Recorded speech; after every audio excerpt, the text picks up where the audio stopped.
Ukiwaona watu wote walioko hapa ni wale wale. Sema ni wale wale.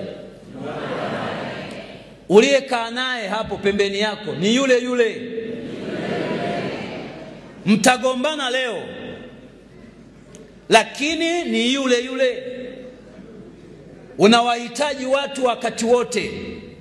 Uwe na cheo usiwe na cheo, unahitaji watu. Uwe na fedha usiwe na fedha, unahitaji watu. Kwenye maisha Mungu ametutengenezea mazingira ya kuwategemea wengine.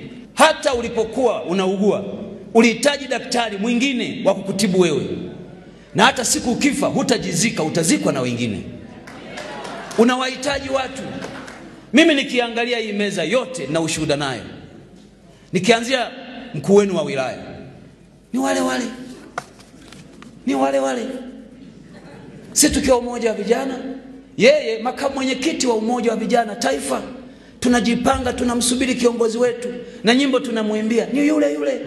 Leo ni mkuu wa wilaya, mimi ni naibu waziri mkuu.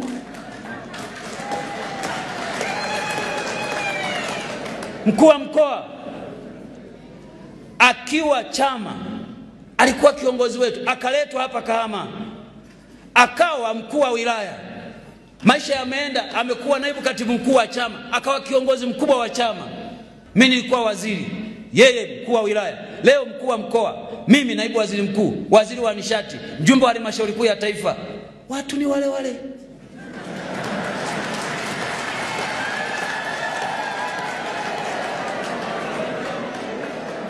Niseme nini kwa Odilia huyu? Odilia alikuwa katibu wa vijana wilaya ya Geita.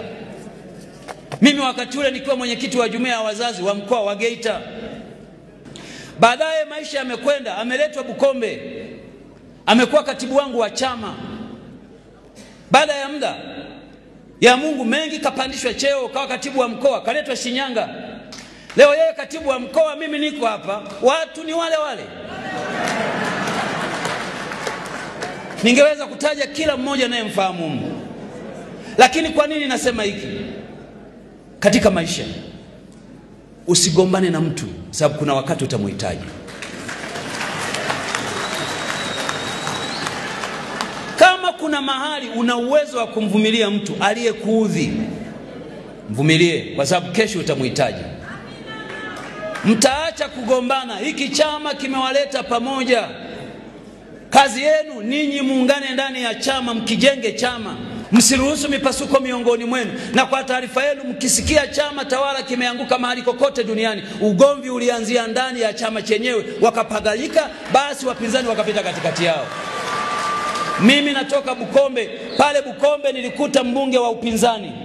Aliyempa ubunge ni wana CCM wenyewe. Kwa nini? Waligombana ndani. Walivyogombana ndani, wakasema tukose wote, akaingia wa upinzani. Matokeo yake maendeleo yakasimama miaka 5 ya kuwa na maendeleo. Leo tunahubiri upendo kwa sababu tunajua iko nguvu kwenye upendo kwa ajili ya kuwaletea maendeleo watu.